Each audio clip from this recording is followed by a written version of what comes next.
the socioeconomics had never lined up so that one person could support 5 people in a single household.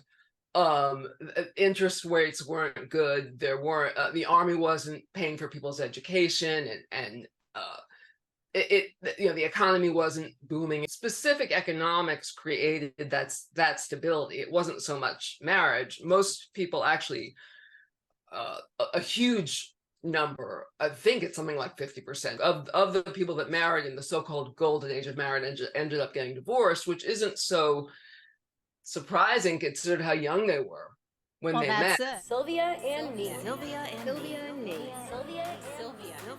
Hi, I'm Sylvia Beckerman, host of the podcast series Sylvia and Me, conversations with extraordinary, inspiring women. Hi, I'm Jaclyn Geller. I'm a reader and a writer. My most recent book is called Moving Past Marriage: Why We Should Ditch Marital Privilege, End Relationship-Status Discrimination, and Embrace Non-Marital History. The publisher is Claes Press. I'm proud to be with Claes, which is the first gay and lesbian press in the United States. So that's a particular distinction of mine to be one of their authors. I'm also a professor of English at Central Connecticut State University, and I teach Restoration and 18th Century Studies, which is the period between around the 1640s and the 1830s, when I've learned in my scholarship marriage changed quite a bit as a cultural institution. And that's what brought me to writing these more general audience publications. I'm really excited to be here with one of the women I very much admire from Connecticut, Sylvia Beckerman. Welcome to Sylvia and Me. Jaclyn, can I call you Jackie? Please call me Jackie. Jackie, I am so thrilled to have you here today. As you said, you're a writer, you're an author, and your latest book is Moving Past Marriage, and you already gave the subtitles. You are a professor, and what I love is the university hired you because you write critically about matrimony. Where should we start?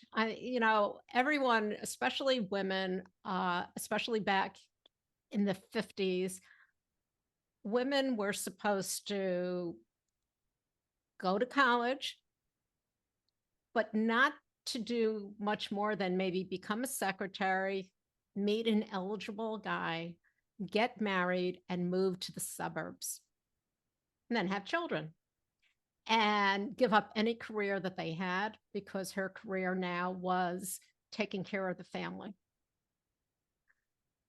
You are kind of debunking the myth of marriage. There's a history that I don't think most of us know about, because we go by what we think is the norm, which is you got to have that ring on your finger, as the song says. So tell us a little bit of the history of marriage. You're starting in a very interesting place. And one of the things that scholars of marriage, and there are many in the social sciences, in the humanities, really particularly in social history right now, remind us always, is that 1950s template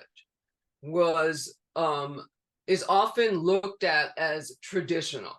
And people, particularly nostalgists, will look back at the 50s, at the Great Generation, and believe me, I admire people that saved the world in World War II. I think they were a great generation, but they look back at the male breadwinner model, is what they call it, and they see a great deal of social stability and a great deal of what looked to be harmony on that surface. And they think if we could only get back to that, that's traditional marriage. In fact, that was a very strange moment that was anomalous. there hadn't been anything like it before in our country. The socioeconomics had never lined up so that one person could support 5 people in a single household. Interest rates weren't good. There weren't the army wasn't paying for people's education, and the economy wasn't booming. Specific economics created that stability. It wasn't so much marriage. Most people actually, a huge number, I think it's something like 50% of the people that married in the so-called golden age of marriage ended up getting divorced, which isn't so surprising considered how young they were when they met. That's it. Sidonie Greenberg, a psychiatrist who wrote a column, was one of many voices who said, if a gal hasn't a man in sight as her fiance who she can expect a proposal from by the time she's 20, she should really be afraid.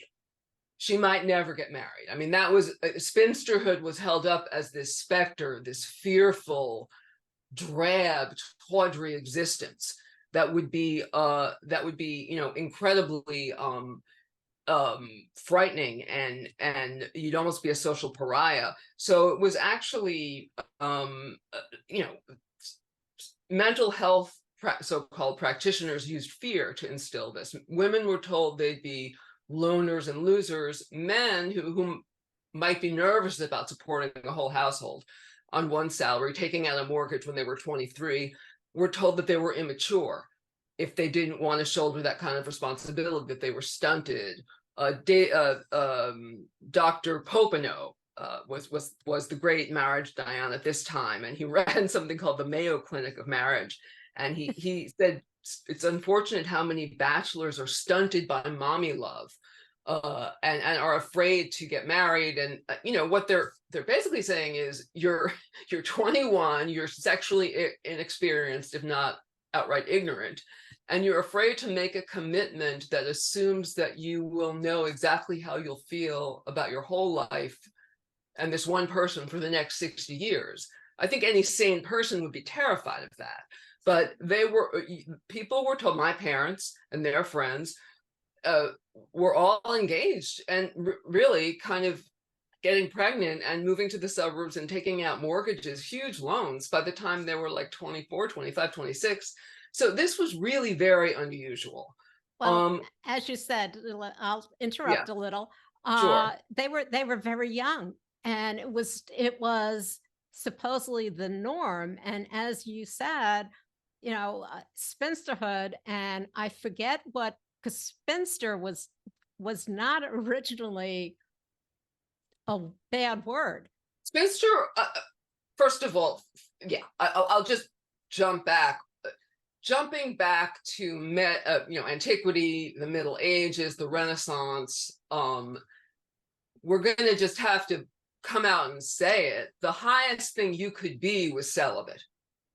Marriage was at best, it was the church ran Europe, and the women accorded the greatest respect, who had the greatest authority, were nuns, abbesses, prioresses, anchorites, people who supervised religious communities. There were female Christian mystics like Gillian of Norwich, Marjorie Kemp. These were people they were role models. There was a lot of anti-marriage writing pouring out of the church, and marriage was not considered the golden standard of emotional maturity or a particular virtue. It was it didn't have the luster that it would take on in modernity. And not surprisingly, the word spinster comes from spinner. Spinner, and right? We know from the let's say the High Middle Ages, it meant a woman who spun fabric and and manufactured textiles to support herself independently. It was just a neutral occupational term. Then actually it was a positive occupational term. It was positive. It was positive. Then it became a neutral term in the 17th century. It became a legal term. It just meant a woman who had never been married and didn't expect to ever be married. So So it's different than a widow. So when you have women signing their names in church parishioners, they'll say Jane Smith, spinster. And that was just a legal designation. Then when marriage took on a romantic patina, which actually culminated in the 1950s, but really started in the 1700s, spinster became a derogatory term. It became a term of great opprobrium and desuetude, of shame. And it was like old maid or well, that's what most people think of when they think of yeah, spinster. they But don't know the history. It's unfortunate because I want call to myself a spinster, and I'm very proud to reclaim that term, and it makes me feel so proud to be part of this history of spinsters and bachelors who've done tremendous things to make our culture such an interesting culture, such an interesting history that would be so different without us contributing. And I'm still struck. I know bachelor is a higher status word than spinster, but still with the popular psychology movement, there's this insinuation of immaturity. So I want to move a little bit forward. So now we have some of the history. A lot of it we understand goes back thousands of years, but yet the 1950s sort of was a huge culmination of. It was the crescendo of a lot of forces that had been building for, let's say, 200 years. Okay. So now we have this crescendo, and now we're seeing that, as you mentioned before, there's a lot of what is called gray divorce going on because people got married very, very young. Women weren't working. They had given up their careers or they didn't have one, and they started a family, and they were supposed to be staying home. And all the burden as far as financial was put on the male. It has changed, and it's still changing. But let's go into some of the facts. I mean, one of the most amazing things is that there's over 1,000 benefits that marital people can receive that non-marital people do not. I know one of them is Social Security. Can you kind of go into a little? Yeah. Because I think that is so interesting that it's not really something that people perceive. Well, I think that Doris Lessing said it perhaps best, that the most important facts, the key facts, the essential facts are the ones that are taken for granted. Yes. What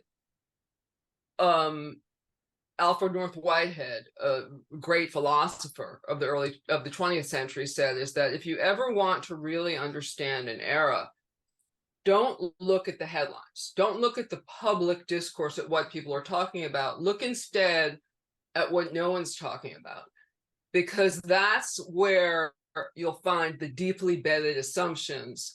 No one will think to talk about them because for most people, there's no other way of conceptualizing things. Now, the idea here in the United States, and when I'm interviewed by Australian or European interviewers, they're totally stunned by this, is that marriage should be a dividing line between haves and have-nots.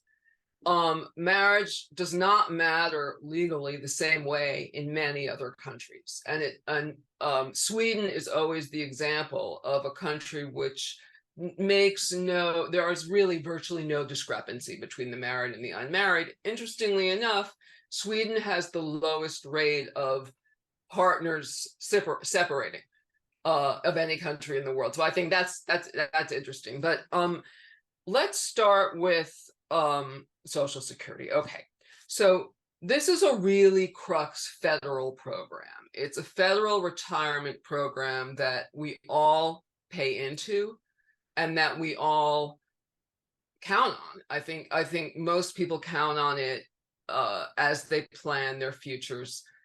I certainly have always worked. I worked through graduate school. I had, pretty low status, grueling part-time jobs in college and waitressing and so forth. And then I was, worked for a nonprofit, and then, I got some graduate funding, but even my measly graduate teaching paychecks, Social Security was deducted from everyone. It's automatic, as all of my paychecks are. Yet when I went to name a beneficiary, I found out that I couldn't. And I thought, well, that's strange. My married colleagues can all name beneficiaries. I've been with my boyfriend for 12 years, but I didn't want to name him. I wanted to name my sister. I wanted her to have that economic security. Well, then I assumed that you could name a family member, and I was told, no, not just can you not name someone if you're unmarried, but your every payment that I've made goes right back into the system, and it subsidizes married people's their beneficiaries. Now, it gets worse. It gets worse. So not only is this the case, but I then learned the most mind-boggling thing to me was that anyone who's been married for 10 years, even if they've been divorced, can access their ex-spouse's Social Security benefits, monthly checks, if he or she predeceases them. So let's take someone like Newt Gingrich, a great opponent of divorce, like many Republican people, wants to have cooling off periods and put obstacles in front of those who want a divorce, and he's full of piety and vim and vigor. He's been divorced twice. He's on his third marriage. First woman, they were married for over 10 years. Second wife, married for over 10 years. Number 3, they hit the 10-year mark. If he predeceases these women, they can all claim his Social Security benefits, and that's my taxes paying for those women who may not have paid a dime into the system. Now, what Nancy Polikoff explains, and she's much more expert on this than me, she's a lawyer and she represents non-marital people, is that the system has basically comes out of the 1950s model, Sylvia, that you're talking about. So that it comes out of the idea that everybody should get together and support the spouses of high earners. And that's what we're all doing. But effectively, it's outrageous. And it's a federal program. If there were a particular racial group, ethnic group, religious group that was shut out of this system yet asked to contribute to it, there would be marches and demonstrations every day. But yet non-marital people such as myself are expected to suck it up. It's but very most strange. People, as you said, you were surprised, and you're in It's not in the news because it's naturalized. It's supposed to seem not just normal but positive, and it's really highly prejudicial. Let's move on to a couple of other areas. When we talk about non-marital, you said you've been with your boyfriend for 12 years. That's a very long time. Yet that really doesn't really mean anything to certain things, as you said, Social Security. You've made a commitment to each other, and marriage, yes, it gives benefits, which, as you said, most people don't even really know the benefits that they're not getting when they're not married. You've made a commitment, and you've made the decision that your commitment is as good as anyone else who has decided to go and get a piece of paper, have a big ceremony, have a social register, be able to get, the Social Security, be able to put someone on their insurance. So how do you see us moving along where we could take a commitment and we could take being with someone as a committed partner and not having to go the next step not because we're against marriage, but because we don't want to be married. We like where we're at, and that piece of paper isn't going to change that.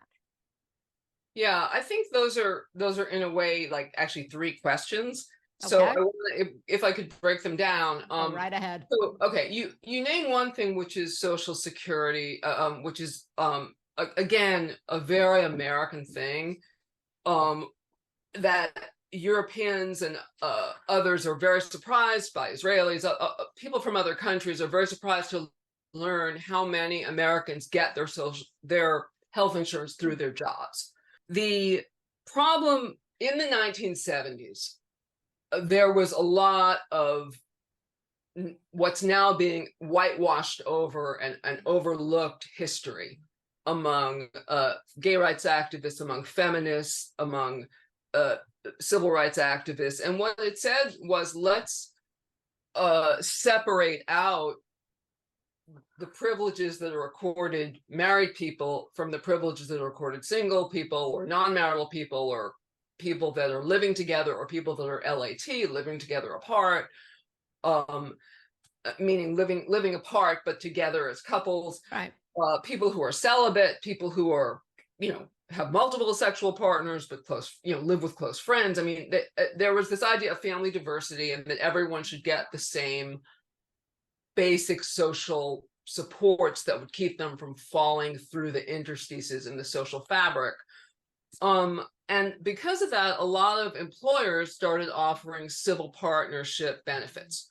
So you could call it either a domestic partnership or a civil partnership, but definitely Ben and Jerry's, IBM, these were not small companies. A lot of universities, including Oberlin College, my alma mater, said, if you register as a domestic partner, we'll put that person on your health insurance. You don't need the piece of paper. You don't need the license. We're not here to adjudicate and regulate your sex life. We're here to employ you, and we want your family, whatever you consider that to be insured. So and when did that change? That changed, unfortunately. I hate to say this, it changed recently after Obergefell versus Hodges, the Supreme Court decision. Employers like Corning, Delta Airlines, and my university started yanking domestic privileges on the argument that everyone can get married now. So the idea was, let's create a default to marriage or give everything up model, which is really no choice at all. It effectively forces people to get married so that if they get, God forbid, kidney disease, they can get dialysis. It's not a choice when you're shoehorning people into that. My boyfriend did get sick a couple of years ago. He got a rather unusual virus, and when I called my HR company, and I suggest that all non-marital people do this, by the way. Don't ask, just say, I'm putting my partner on my health plan. What paperwork do I need to fill out? Put them on the defensive. The woman marriage explained to me that I could get married, and then within 2 weeks I'd have something called a change of circumstance form that I would fill out, and magically our relationship would mean something. Well, I said we can't get married. We don't want the government in our bedroom. We can't make promises that are unenforceable. I'm not going to commit to honor and cherish someone. How can you qualify that? We certainly don't want to wave our congratulatory, we're together pom-poms and have a big party. That kind of seems, frankly, a little bit gauche and ridiculous to us. But for the most part, our relationship works because we live it privately. However, he's sick and he needs care. And I've been a good employee of this university. I'm a tenured professor. I need him on my health plan. And she just kept saying, you can get married. And it had come up earlier when he was employed and tried to get something called an FSA for me, which is like a card where you go and they're very desirable now because you can roll over to the next year what you haven't used. Yeah. But you get a certain amount of money from your partner's account, and you can use it for things like eyeglasses, which it turned out I needed, and the IRS makes it illegal for anyone but married people to offer these to each other. So this is pretty serious stuff. A colleague of mine who I very much respect, Professor Catherine Hermes, who I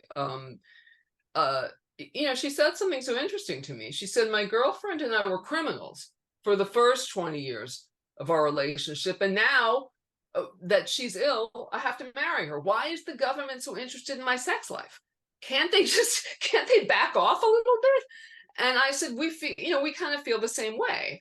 Now, your second question, sort of how do we get like past this fetishizing of marriage and this tying of entitlements to marriage? I really think the first step is to stop conceptualizing it in terms of couples. And I feel like when we have these conversations and I see them in the public domain, very frequently it's, I'm an unmarried couple, we're a married couple, but we're unmarried, but we've been together longer than you as a couple, but we're a couple, we're happy, but we're an unhappy couple, but we're married, but we're working it out. And I think that we should look at what France does. They have an agreement called PACS, P-A-C-S is the acronym. I'm not going to try to pronounce it in French because I'll botch it. But if you register with the government, basically saying that this person is someone you live with, you share the necessities of life with, you purport to be in a permanent relationship with, and you consider your family, you can share Social Security and health insurance benefits. It does not have to be a lover. It can be your best friend. It can be your cousin.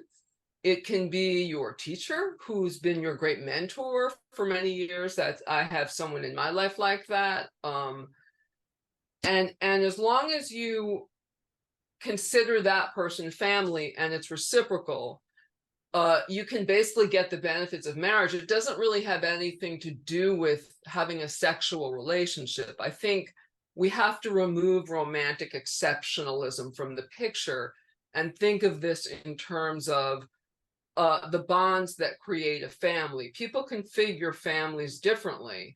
Some configure it around an erotic couple, but some don't. And we have to think of the household as a not having a one-size-fits-all model. That brings us back to the 1940s when left-handed children were forced to write. Oh, tell me about it. Yeah, I mean, it was trying to impose this cookie cutter model on everyone, and the results were actually pretty terrible. So I guess that's my answer to your question. Let's move beyond conjugality and think about what the quality and depth and longevity and seriousness of the relationship, rather than are they, as Bruce Springsteen says, skin to skin. That's one of his great songs. Well, when you go into a doctor's office, the eye doctor, the chiropractor, the dentist, and you start filling out forms. Yeah. There's always single, divorced, non-married, and what's hysterical is considering it's not even legal in the state of Connecticut. It's not that it's not legal, it's not looked at, it doesn't count. Domestic partnership, which they took away. It's no one's business. What do they need it for? So I check off all the boxes, except for and I just write not applicable, but I think that we see it always in doctors' offices, in HR forms, again and again, even when you open a bank account, or you need to name beneficiaries, or you sit down, with a pension plan, anything, married. It's married, single. It's a binary, and it's so misrepresenting of the way people live their lives today. I'm going to be a little crass here and just Go ahead.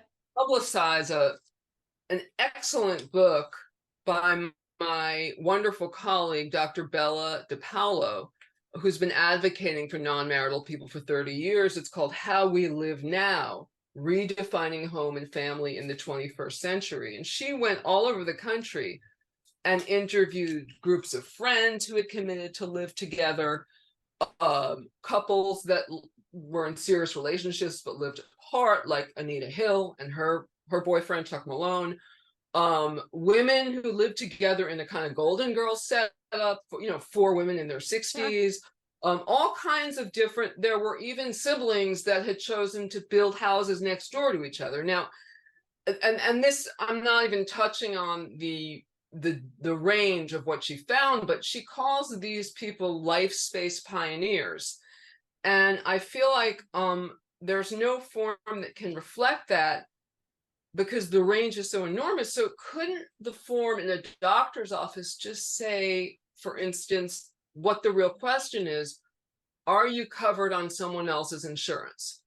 That's why they write all those things. That, I mean, in other words, it's the real question is, can someone else be billed for this? And if they could just say that and not have you and I and so many other people have to dance around it and write crazy things, I totally agree with you. I think the binary is becoming really crushing. And, I just would like to add a story that I feel is very, very sad that illustrates this. And many people don't know this because it didn't make headlines, but in the terrible days after 9/11, the awful, awful days after 9/11, a committee was set up, and it was headed by a guy named Kenneth Feinberg. And he was a lawyer, and he was given the very onerous task of assigning a cash value to the life of every person that had been lost in 9/11. And before he did anything else, he immediately separated out the married from the unmarried, and he gave the widows and widowers $50,000. Nobody who was in a long-term non-marital relationship, whether it be parents with their child, best friends, brothers, ride or dies, we have all kinds of words for friends now, BFF, my life partner, who's my best friend, nobody else got that 50,000. And for me, it was just a terrible moment, because as bad as it was, and of course there were much larger issues at stake, still it was saying non-marital lives don't matter as much as marital ones. We're assigning a cash value that signifies that. And still, when I tell people this story, many people don't believe me. They think I'm making it up. Well, look it up. Feinberg has said he made a mistake. He wishes he hadn't divided it that way. It wasn't something that was publicized. And that's why there was no, there was pushback. Yeah, absolutely no pushback, because it wasn't publicized.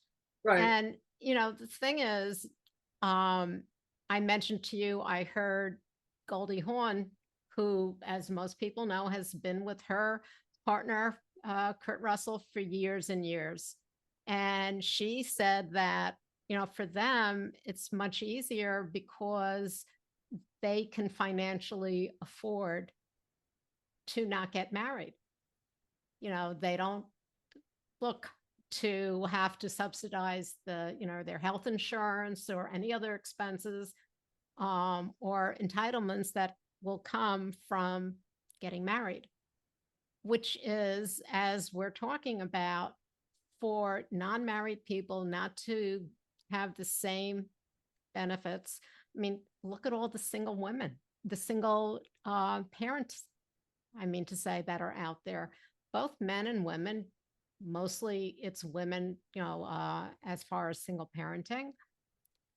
We don't get the same benefits. In fact, we're looked upon when we go to, especially single parents who are female, you go to rent, you go to buy, and you're looked upon like you have two heads, and they try putting you through hoops they don't think you're going to do because you're not a family. You're not with and in another fact, person. there's that's okay. So someone could listen to what you just said and say that that's anecdotal.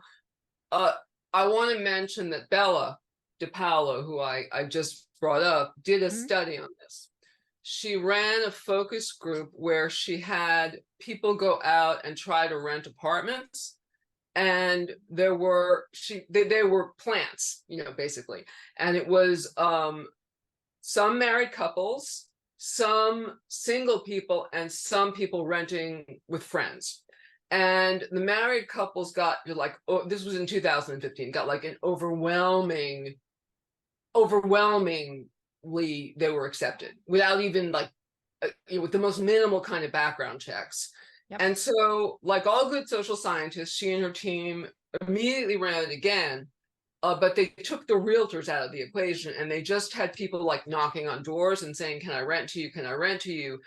And then she and her fellow researchers called to follow up, and they said, "We're just wondering why you didn't rent to Jane and Alexandra, but why you did rent to Mr. and Mrs.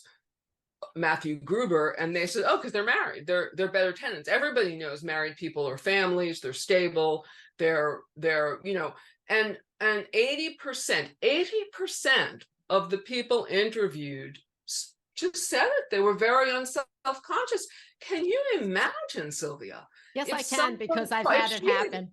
I want to run this by you in a different venue.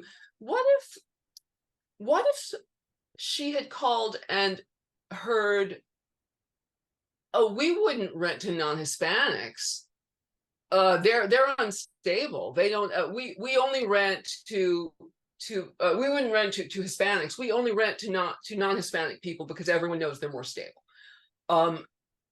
It would be lawsuit city. I mean, as rightfully it should have been with the married, non-married prejudice, but because marital, what Bella calls singleism, what I call relationship status discrimination, is so deeply embedded in the fabric of our culture. The landlords were not even down in Virginia where this was run. They were not even self-conscious about saying it. That kind of startles me, I mean, geez. Yeah, I feel very, very much that we have, as non-marital people, quite a ways to go. But I wouldn't say things are starting to change, but people who study this subject are starting to talk to each other. And I think that's a positive. Well, one of the other things is that, as we talked about, a lot of the people who got married in the 50s and the 60s who are now either divorced or have lost their spouse do not want to get married again. They're looking for a partner, if they're looking, and whether that partner is, as you said, a Golden Girls situation where 3 or 4 women live together because it's just more economical, or somebody meets someone and their commitment is they're either living together or they both, for whatever reason, keep their own place and they get together. They're as committed as a married couple. So that is changing, and what's funny is that it's changing with the people who were so educated to get married. Yes, and I think part of the problem with that indoctrination that they received was that it was far more extreme than any group that I'm ever aware of. And Stephanie Kuntz is the sociologist who's really done the empirical work on this. And How Love Conquered Marriage is an excellent book if you want to really get into the history of this. But basically, what she says was so different about the United States in the 1950s is that never before and never since this 20-year window had so many people across the socioeconomic spectrum, across the gender spectrum, urban people, rural people, white collar workers, blue collar workers, men, women, black, white, Jewish, Christian, every urban dwellers, people who lived in remote areas. Never before had they been so unified in their concept that marriage was the solution. That was a really, really singular moment. And part of believing that was believing that you and your spouse were going to be everything to each other. There were many books and advice columns that said to jettison your single friends, to only be friends with other couples. There were, again, the psychiatric industry field does not distinguish itself in this particular moment because it basically said that women friendships particularly were neurotic and should be discouraged after marriage because they would detract female energy from the family and the children and the husband. And never before ever, and the 18th century people that I studied, the authors would have laughed. They would have launched a rearguard action against this. They would have found it preposterous had it been said that two people should mean so much to each other, should turn to each other for everything, should always speak in the plural, should be totally emotionally enmeshed, should be totally financially enmeshed, should be child-rearing partners, and should also have a lifelong sexually hot love affair. That's a lot to burden a relationship with. And I think it's so, it's so pressured that when people got out of it, I really think it was like, well, my God, relax. I'm going to interrupt you again. It's also a very dangerous thing because so many women wound up getting a surprise because they had no idea of their finances. If one spouse passed away, they had no one to turn to. They had no one to talk to if there were any problems going on. They were cut off from everything that they knew before and from the people they knew before. And Absolutely. So, at the age of 60, 70, 80, they're out there trying to get a foot into life again. Mm-hmm. And it's just, a lot of people just don't know how to do that. And what they were indoctrinated to do and how they were taught to do it, that it is exactly what society said you're supposed to do. And if you don't, you're an outcast.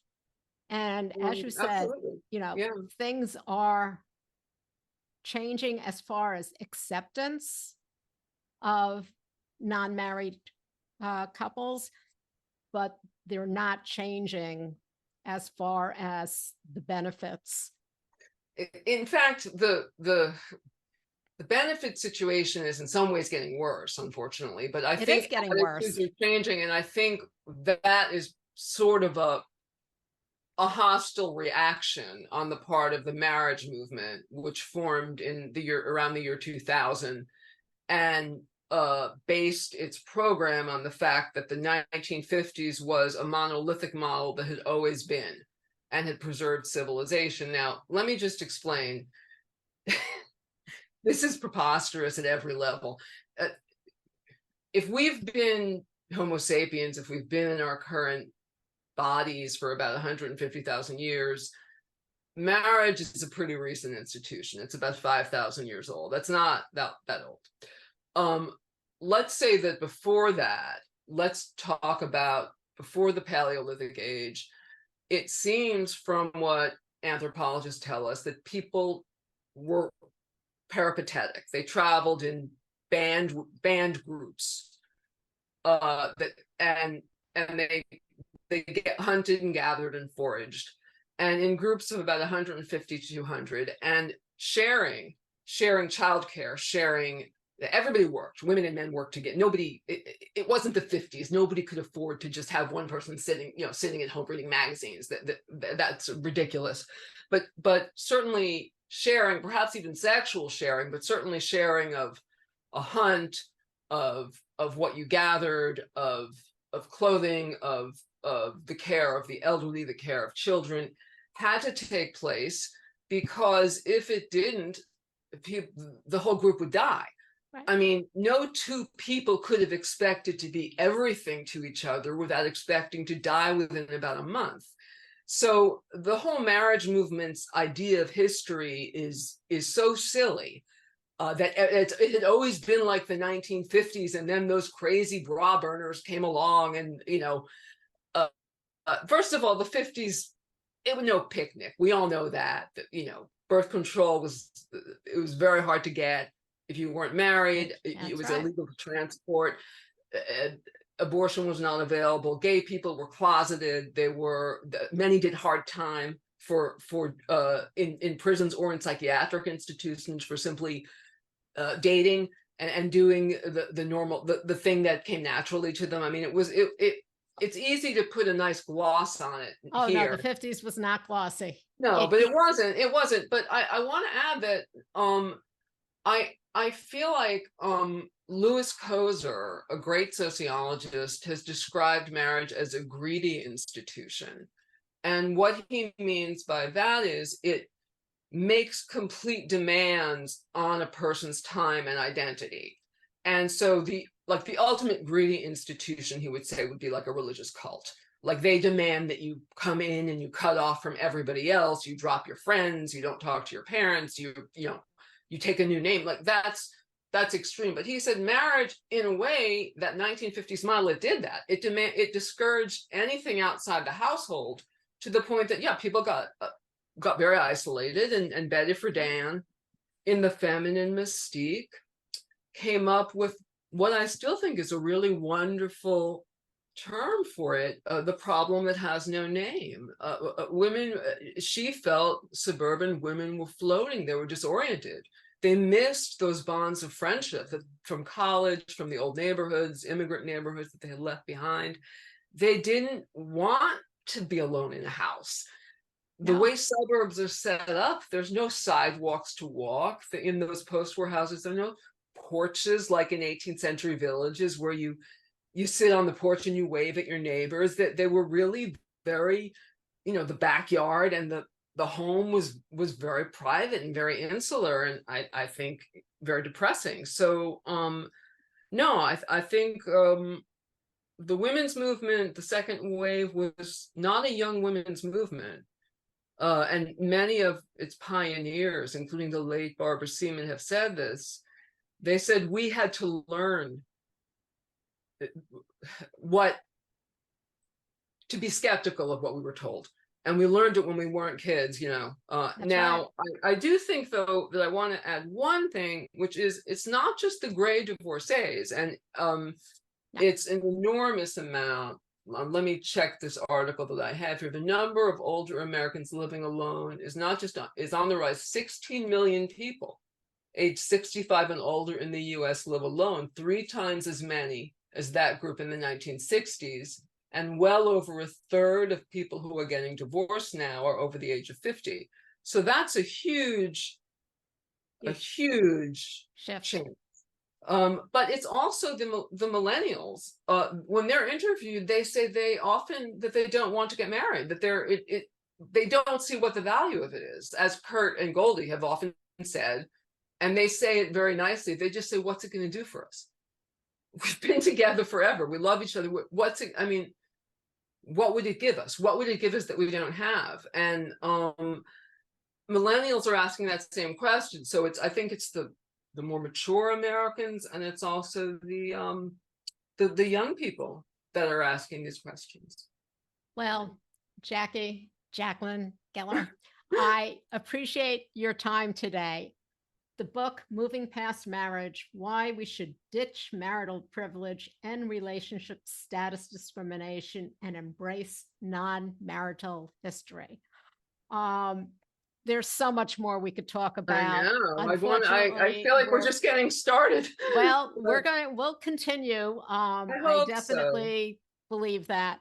But if you had one piece of advice or one thing that you want people to take away from our conversation, what would it be? I'm really glad you asked. Sylvia, I think that the reason non-marital people have not galvanized as a group the way other disenfranchised American groups have is that we have a very troubled relationship to our own history. Like women's history, like Black history, like gay history, our history has been, I'm not going to say suppressed because that makes it sound like a plot by a cabal, which it isn't. It's been overlooked. And I think that once we connect with non-marital role models, and my book mentions Buddha, Florence Nightingale, who single-handedly built nursing, Hildegard of Bingen, a very important mystic, Catherine Burr Blodgett, who invented the coating that is on these eyeglasses that I'm wearing and was the first female physicist to be hired at General Electric, Michelangelo. I can't even think of what culture would be without non-marital people. Hannah Sanesh, who was sent in, parachuted in behind enemy lines and wouldn't give up any names when the Nazis tortured her and put her before the firing squad. I mean, I can think of non-marital people that make me feel such awe. And there's a lot of continuity running through this history. And I think history can only reveal what people are ready to hear, but I think Americans are ready to hear it now. Whether you're married or not married or planning to get married or unsure or fiercely committed to non-marriage like I am, read a biography of someone who never married.